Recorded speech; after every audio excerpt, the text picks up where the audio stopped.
Let Jamaica fight crime and ignore Michael Jackson, the PNP, and JFJ.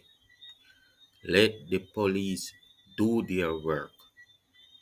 When the tractors talk, we have to simply plug our ears.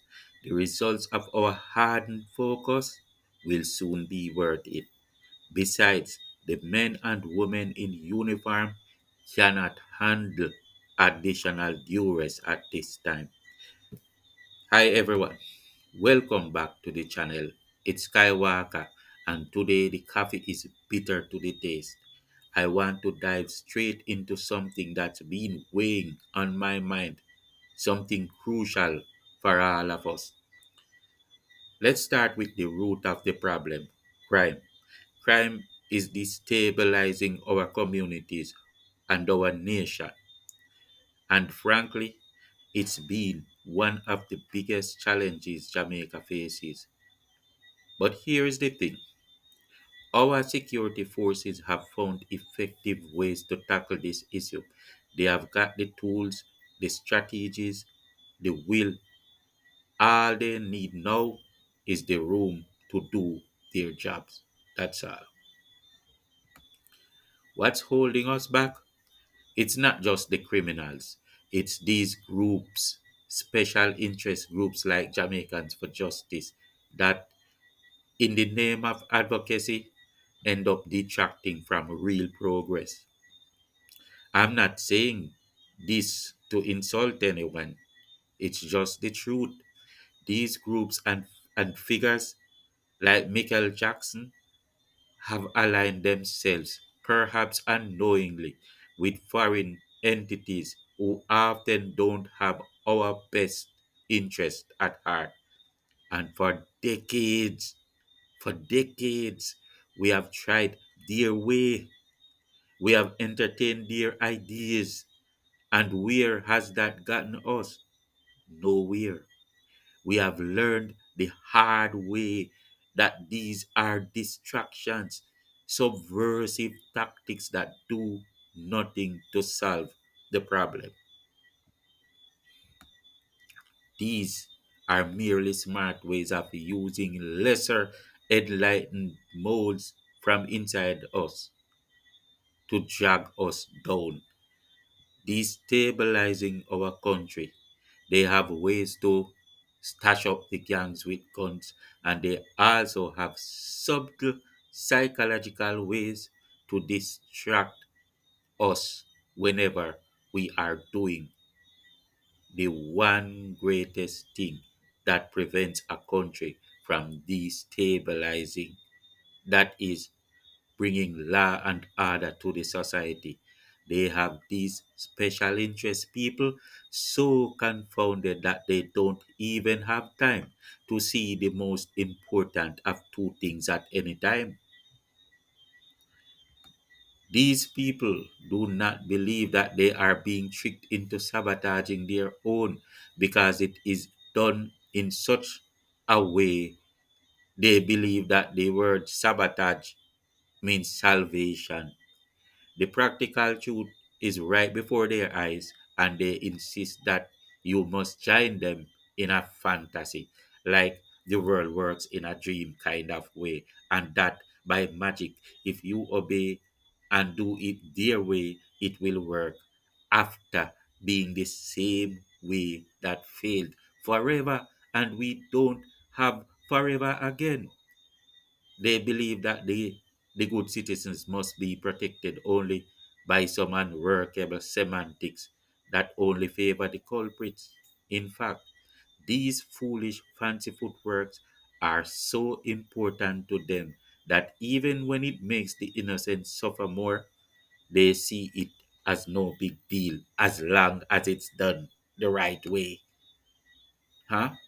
Make that make sense? The big deal is the fancy footwork, not the solution. That's what they believe.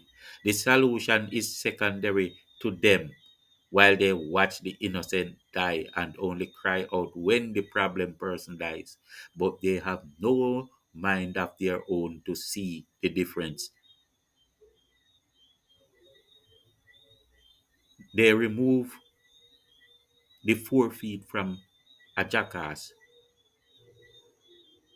and they expect it to gallop fast because they went and learned from the same person who doesn't want them to move, and they will never learn. This is why we cannot keep debating with fools when we must make our headway and keep it moving. I know some of you might say, well, aren't they just advocating for human rights? Sure, but it's far, far more than that. When you step back, you see the larger picture, these international influences.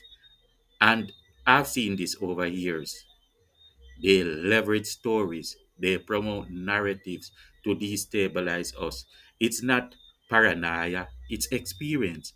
They use people like Michael Jackson, individuals who genuinely believe they are doing something meaningful, but in reality, they are just pulling us back into chaos. It's like they have been taught to spell sugar as SHIT, and every time they add a sweetener, there's hell to pay, my friend.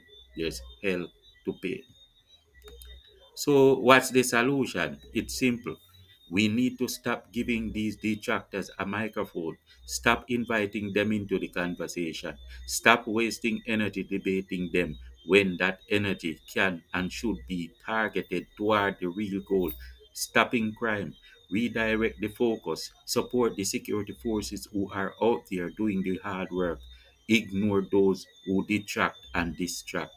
And look, truth isn't about good or bad, it's just what it is.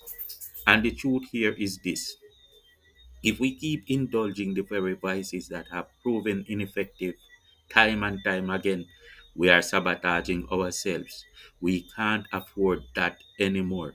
We need to stand firm, aligned, and committed to the path that actually reduces crime and stabilizes our nation. Not only do our international detractors find subtle ways to send in the guns, but they also have ways and means, including people like Michael Jackson, to insulate and make it difficult to reach the most dangerous criminals. With people like these, the security forces find it difficult to work and focus. This is the idea, and we should already be wise to it. Ignorance is useful when you can use it to weaponize the ignorant person against the wise. Unfortunately, people with lesser idea about the bigger picture are not able to put things into context. This is dangerous, and it was meant to be that way deliberately. Once she believes that SHIT spells sugar, no one is going to eat sugar for the rest of their lives as long as she has her way.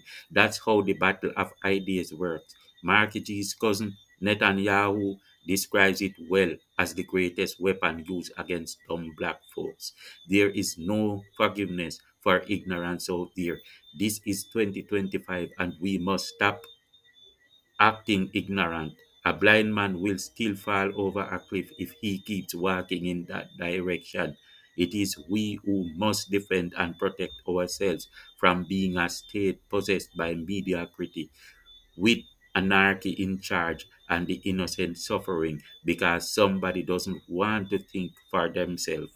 We cannot educate the Michael Jacksons of our race at this time. We can only continue to do what we know is necessary. Let's not waste another decade. Let's focus, act, and move forward. Those who want to debate that a dog and shovel is something else can either fall in or just fall back. Think on these things, my people. Peace out.